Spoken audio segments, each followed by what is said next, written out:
Olá pessoal, tudo bem? Hoje vamos falar sobre o livro de Miqueias. Ele foi escrito aproximadamente por volta de 735 a 700 a.C., pelo próprio profeta Miqueias. A mensagem do livro é uma mistura de julgamento e esperança.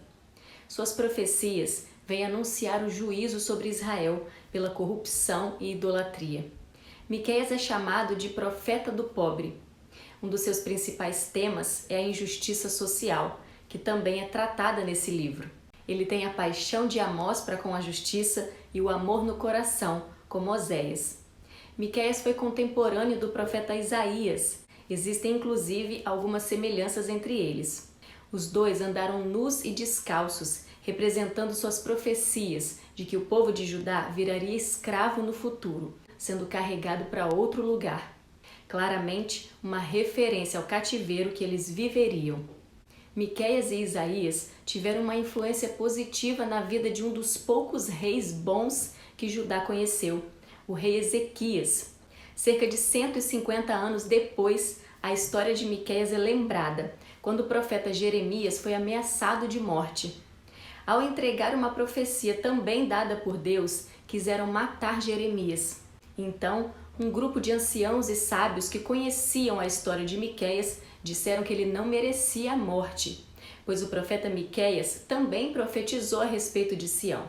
E nem o rei Ezequias e nem o povo quiseram matá-lo. Pelo contrário, eles se arrependeram de sua maldade e adoraram ao Senhor. Vejam que graças à experiência de Miqueias, Jeremias, mais de um século depois, é livrado da morte. Miqueias foi levantado para falar com as autoridades do seu povo, que estavam corrompidas. Essa corrupção não alcançava apenas o meio político, mas também o meio religioso. Os profetas diziam aquilo que eram pagos para dizer, e os sacerdotes tomavam suas decisões com base naquilo que recebiam. Nossa sociedade hoje não está tão diferente disso, não é mesmo? Infelizmente, os nossos valores estão sendo negociados e perdidos, pois o dinheiro tem se tornado moeda de troca. Geralmente, nomes bíblicos carregam grandes significados, e não ia deixar de ser assim com os profetas. O significado de Miqueias era: quem é como o Senhor? No final do livro, ele faz uma pergunta relacionada ao seu nome. Quem é semelhante ao nosso Deus, que perdoa os pecados e esquece as transgressões, que não se mantém irado, mas tem prazer em mostrar amor? Nos últimos versículos, Miqueias fala então desse Deus, que apesar da corrupção do seu povo e apesar da idolatria, é um Deus que perdoa, que restaura e tem um futuro preparado para todos aqueles que o amam. Se isso foi verdade naquela época, continua sendo verdade hoje. Deus nos chama ao arrependimento. Ele quer nos restaurar, nos dar esperança e um futuro. Em Miqueias encontraremos também uma profecia a respeito de Jesus e da cidade de onde ele veio. No capítulo 5, a partir do verso 2, Miqueias diz: Mas tu, Belém Efrata, embora sejas pequena entre os clãs de Judá, de ti virá para mim aquele que será o governante sobre Israel. Ele se estabelecerá e os pastoreará na força do Senhor, na majestade do nome do Senhor, o seu Deus. Ele será a sua paz. Nesse texto, vemos que Miqueias fala de Belém Efrata, cidadezinha de onde veio Jesus. Pequena e insignificante para o mundo, de onde ninguém poderia imaginar que viria aquele que governaria o mundo com retidão e justiça, o príncipe da paz, Jesus. Quando o texto diz que ele governará sobre Israel, ele fala da casa de Davi. Lembrando que no livro de 2 Samuel foi feita uma aliança com Davi, aliança davídica, quando Deus diz através de Samuel: Eu estabelecerei para sempre o trono do seu reino. E diz ainda: Porém a tua casa e o teu reino serão firmados para sempre diante de ti. A promessa de que a casa, o reino e o trono de Davi serão estabelecidos para sempre exprime com clareza que o Messias viria da linhagem de Davi e estabeleceria um reino que ele mesmo reinará.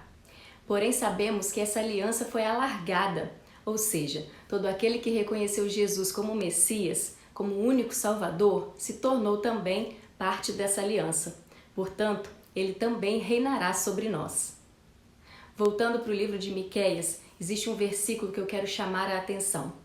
Ele diz assim: levantem-se, vão embora, porque esse não é um lugar de descanso, porque ele está contaminado e arruinado, sem que haja remédio. Esse texto faz referência ao cativeiro. O povo seria levado para lá. Não deveriam achar que ficariam ali tranquilos praticando o mal.